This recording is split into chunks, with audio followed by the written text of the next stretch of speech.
قسط نمبر 27۔ کمرے کا دروازہ کھول کر کوئی اندر داخل ہوا تھا۔ نہال کی آنکھیں حیرت سے پھٹ گئی۔ وہ معیز تھا، اس کا بیسٹ فرینڈ، جو پینٹ کوٹ میں ملبوس پورے وقار سے سامنے کھڑا تھا، فک چہرہ لیے۔ معیز تو یہاں کیا کر رہا ہے؟ نہال حیرت و تجسس سے پوچھنے لگا۔ یہ میرے بزنس پارٹنر ہے مسٹر خانزادہ، معیز نے نرمی سے اس سے جواب دیا۔ تو نے مجھے بتایا کیوں نہیں کہ تو اس گھٹیا انسان کے ساتھ کام کرتا ہے؟ نہال جوش میں آتا پلٹ کر اس پر برسا۔ نہال، کیا ہو گیا ہے تجھے؟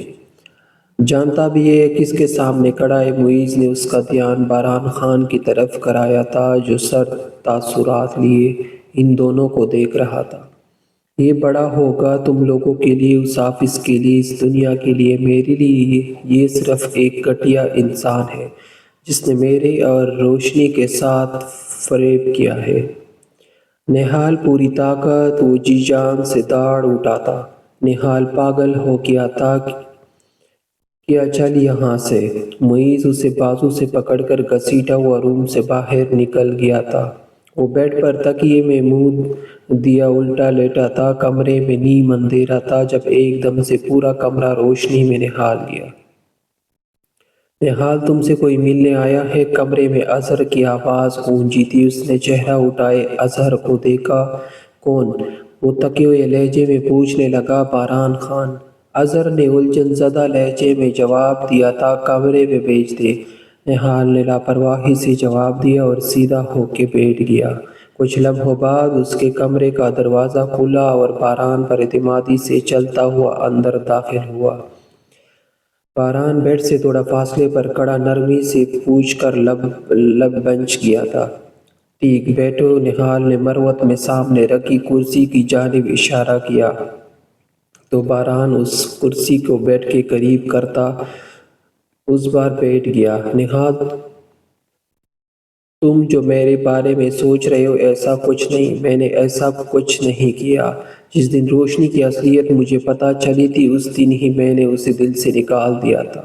مجھے روشنی سے کوئی لینا دینا نہیں ہے، میں اپنی بیوی سیلا کے ساتھ رہنا چاہتا ہوں۔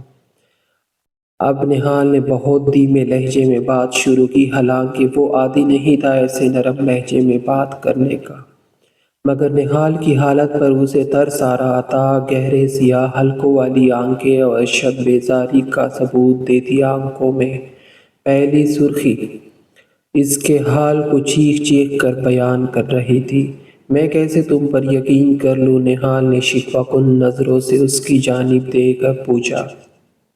میں تمہاری اصلی مجرم تک پہنچنے میں مدد کروں گا، پھر تو تم یقین کر لو گے نا؟ باران نے پورے اعتماد سے اسے مخاطب کیا۔ کیسے؟ نہال نے تفتیش سے پوچھا۔ سب سے پہلے تم مجھے یہ بتاؤ کہ خان حویلی میں تم روشنی کو پھول بیچتے تھے؟ باران نے اس کی بات کا جواب دینے کے بجائے الٹا اس سے سوال کیا۔ نہیں، میں نے روشنی کو کوئی پھول نہیں بیچے، مجھے بیچنے تھے پھول۔ روشنی کو پھول بہت پسند ہیں۔ معیز نے مجھے کہا تھا اگر میں اس کو پھول وغیرہ بھیجوں گا تو وہ پھر سے میرے پاس آئے گی، مگر میں ربیکہ میں ایسا الجھا کہ کچھ کر ہی نہ سکا۔ نہال یاد دہانی کراتا اسے جواب دینے لگا۔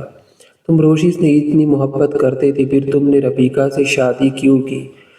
نہال، باران نے آخر وہ سوال پوچھ ہی لیا تھا جو اسے کب سے پریشان کر رہا تھا۔ ربیکہ نے مجھے بلیک میل کیا تھا، اس نے مجھے اپنے گھر بلا کے مجھے نیند کی گولیاں کھلا کے میرے ساتھ غیر اخلاقی تصاویر بنا لی، پھر مجھے بلیک میل کیا کہ اگر میں نے اسے شادی نہ کی تو وہ روشنی کو تصویریں دکھا دے گی۔ میں روشنی کو پہلے ہی ڈرانے کے لیے بول چکا تھا کہ اگر وہ مجھ سے شادی کے لیے راضی نہ ہوئی تو میں ربیکہ سے شادی کر لوں گا۔ روشنی کو لگتا تھا میں ربیکہ نے انوالو ہونے لگا ہوں، اس لیے اگر وہ روشنی کی تصویریں دیکھ لیتی تو یقین کر لیتی اور کبھی میرا بھروسہ نہ کرتی۔ میں نے یہ بات معیز سے شیئر کی، وہ میرے بچپن کا بیسٹ فرینڈ ہے۔ اس نے بھی اس بارے میں بہت سوچا، پھر اس نے مجھے مشورہ دیا کہ میں ربیکہ سے شادی کر لوں اور اس پر ایسا ظاہر کروں کہ میں روشنی سے نفرت اور اس سے محبت کرتا ہوں۔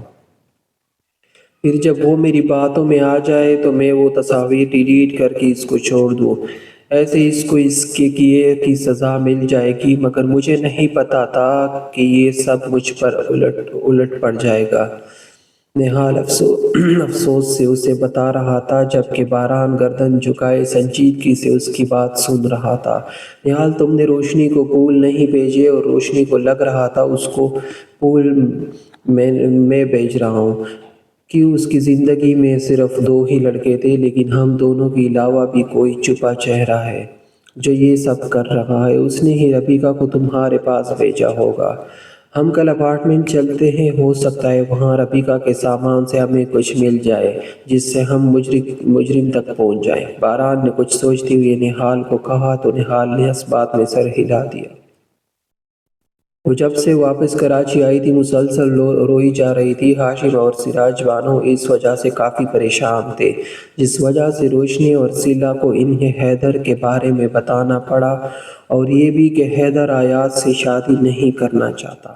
جمال حسین پہلی بار زندگی میں اتنا مجبور ہوئے تھے۔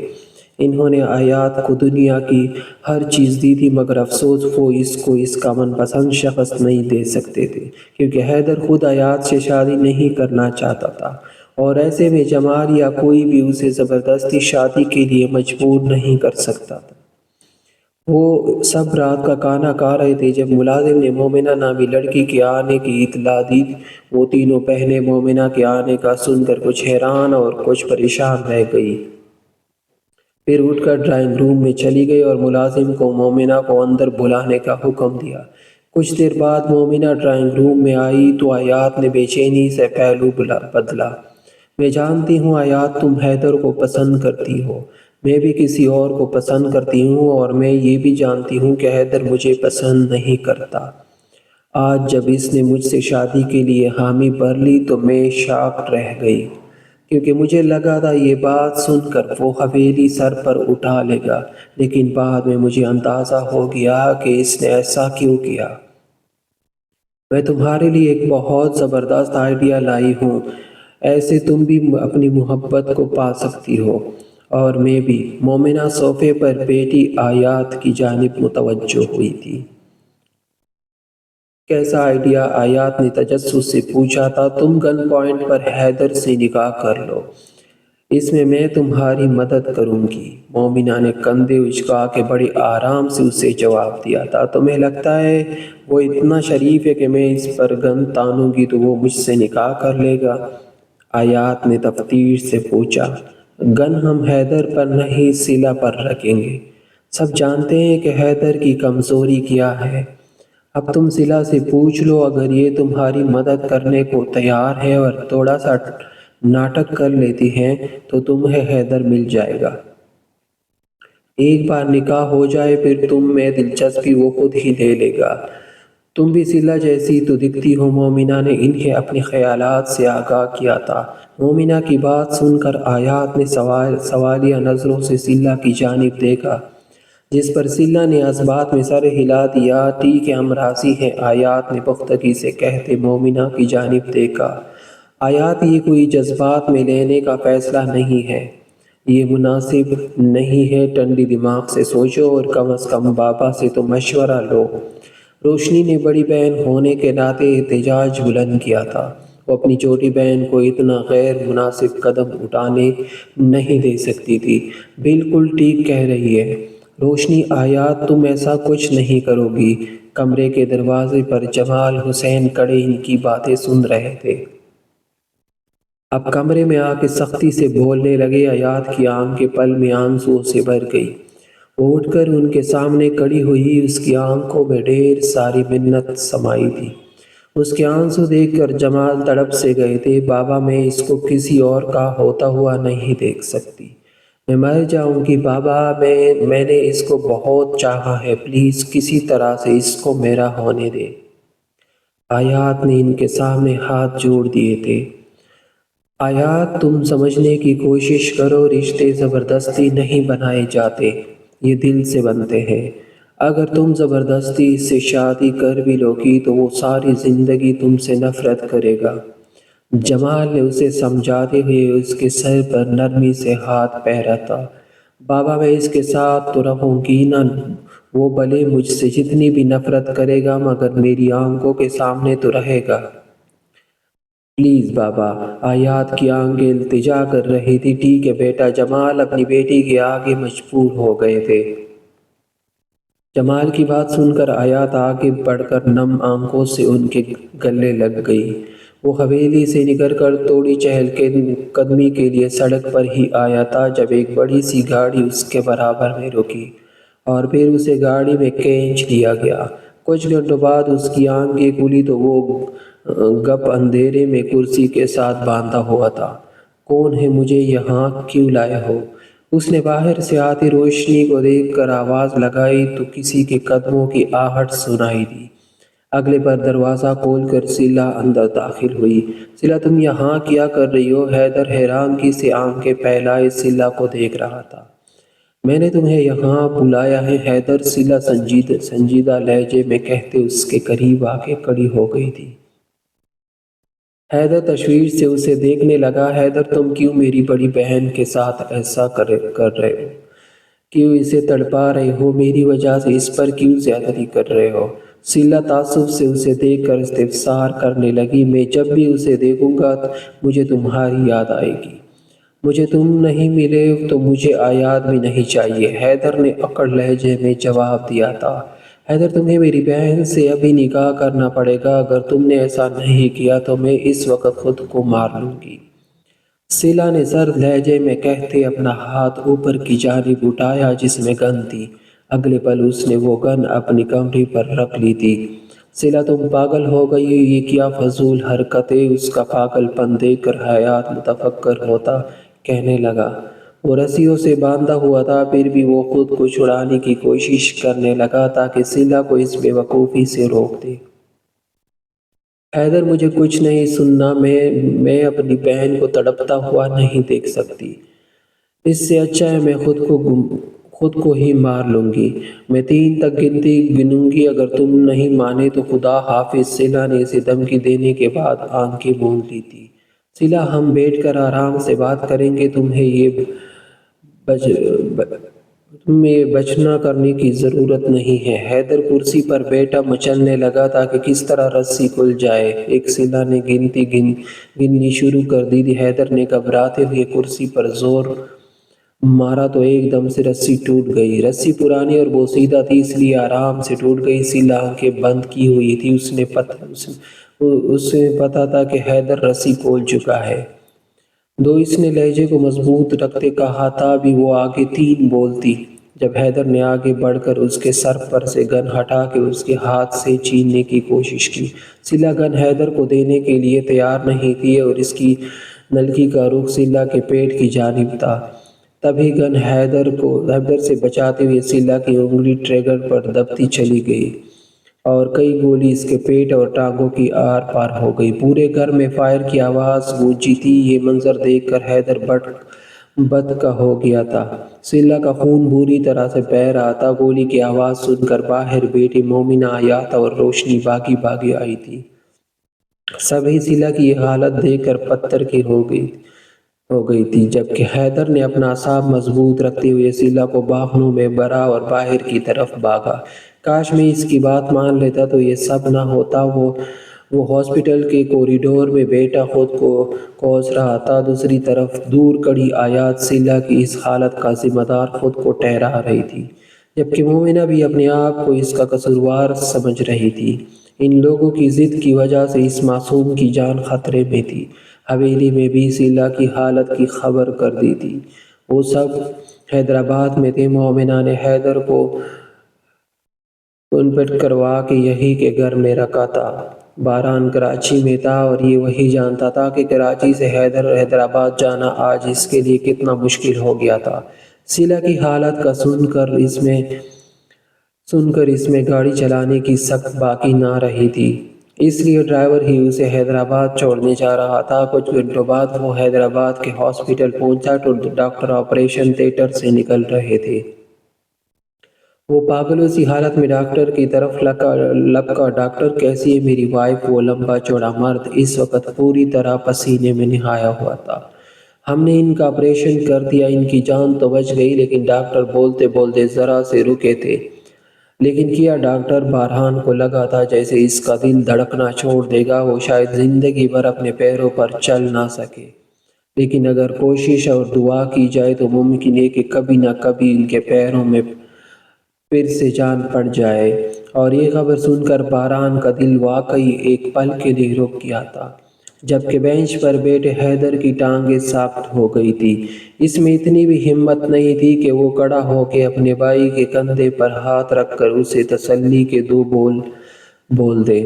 ڈاکٹر کی بات سن کر حیات نے تو جمال کے سینے میں منہ چھپا کے بری طرح سے رونا شروع کر دیا تھا، جبکہ روشنی بے جان وجود لیے تک کر بینچ پر بیٹھ گئی تھی۔ تھوڑی ہی دیر میں سیلا کی زندگی بہت بری طرح سے پلٹ گئی تھی۔ سیلا، مجھے معاف کر دو، کاش میں تم سے گن جینے کی کوشش نہیں کرتا اور یہ سب نہیں ہوتا۔ سیلا کے ہوش میں آنے کے بعد سب سے پہلے حیدر اس سے ملنے گیا تھا، اور کسی کی تو ہمت ہی نہیں ہوئی تھی اس کا سامنا کرنے کا۔ تم اپنی غلطی کا ازالہ کرنا چاہتے ہو تو حیات سے شادی کر لو، حیدر، سیلا نے دھیمے سے کہا تھا۔ درد کے مارے اس سے بولا بھی نہیں جا رہا تھا۔ حیدر پہلے تو اس کی بات سن کر سوچ میں پڑ گیا، پھر اس کی جانب متوجہ ہوا۔ میں راضی ہوں سیلا، حیدر نے نرمی سے جواب دیا تھا۔ صرف راضی نہیں ہونا بلکہ اس کو دل سے قبول کرنا ہے۔ وعدہ کرو مجھ سے کہ تم اس کو ہمیشہ خوش رکھو گے۔ حیدر نے اپنا بے جان ہوتا ہاتھ دھیرے سے اس کی جانب بڑھایا تو حیدر نے اس کا ہاتھ کر اس سے وعدہ کر لیا کہ وہ حیات کو دل سے قبول کرے گا اور اسے خوش بھی رکھے گا۔ سیلا یہ دیکھ کر بہت خوش ہوئی تھی، بھلے اس کے ساتھ بہت بڑا حادثہ ہوا تھا۔ وہ معذور ہو گئی تھی، لیکن اس کے بہن کو اس کی محبت مل گئی تھی۔ وہ حیدر کے سامنے ناخوشگوار زندگی گزارے گی، یہی سوچ کر سیلا دھیرے سے مسکرا دی۔ اس وقت اس کے دل نے شدت سے دعا کی تھی کہ کاش نہال بھی واپس آ جائے اور اس کی بڑی بہن روشنی کو بھی اس کی محبت مل جائے۔ وہ اپنی بہنوں کی خوشی میں خوش ہونا چاہتی تھی، ان دونوں کو خوش دیکھنا چاہتی تھی۔ اس کے لیے ان کی خوشی سے بڑھ کر کچھ نہیں تھا، یہاں تک کہ خود کا وجود بھی نہیں۔ جب ہی تو اس نے اپنی بہن کی خاطر اتنا بڑا رسک لیا تھا۔ وہ اصلی بندوق لے کر حیدر کے سامنے گئی تھی، کیونکہ حیدر بہت ہوشیار تھا، نقلی بندوق فوراً پہچان جاتا۔ سیلا کا ارادہ خود کو نقصان پہنچانے کا نہیں تھا، مگر اسے کیا پتا تھا کہ حیدر رسیاں توڑنے میں کامیاب ہو جائے گا اور اس کے ہاتھ سے بندوق چھیننے کی کوشش کرے گا، جس کی وجہ سے اس کو نقصان پہنچ جائے گا۔ 15 دن تک سیلا ہاسپٹل میں رہی، جس کی وجہ سے بارہان کراچی واپس نہ جا سکا۔ اسے نہال کے اپارٹمنٹ جا کے اس کے مجرم کا پتہ بھی لگانا تھا، مگر فی الحال اس کا دماغ سیلا سے ہٹ ہی نہیں رہا تھا۔ اب سیلا کافی بہتر تھی، جس کے بعد ڈاکٹر نے اسے ڈسچارج کرنے کا کہہ دیا تھا۔ جمال حسین اسے کراچی لے جانا چاہتے تھے، مگر بارہان نے ان کو صاف کہہ دیا تھا کہ وہ اپنی بیوی کو اب اپنے پاس حویلی میں رکھے گا۔ وہ اس کو کراچی بھیجنے کے لیے ہرگز تیار نہیں تھا۔ اس وجہ سے جمال حسین، روشنی اور حیات نے بھی اس کی بات مان لی۔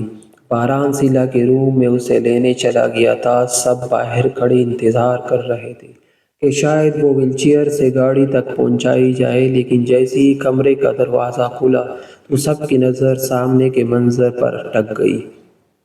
وہ لمبا چوڑا وجیہہ جوان اپنی چھوٹی سی بیوی کو باہموں میں بھرے بہت احتیاط سے باہر کی طرف بڑھ رہا تھا۔ دوستوں، میں نے اس کے سارے قسط باقی اپلوڈ کیے ہیں، تو چینل کو وزٹ کر کے آپ باقی قسط بھی دے سکتے ہیں۔ بہت شکریہ آپ کا۔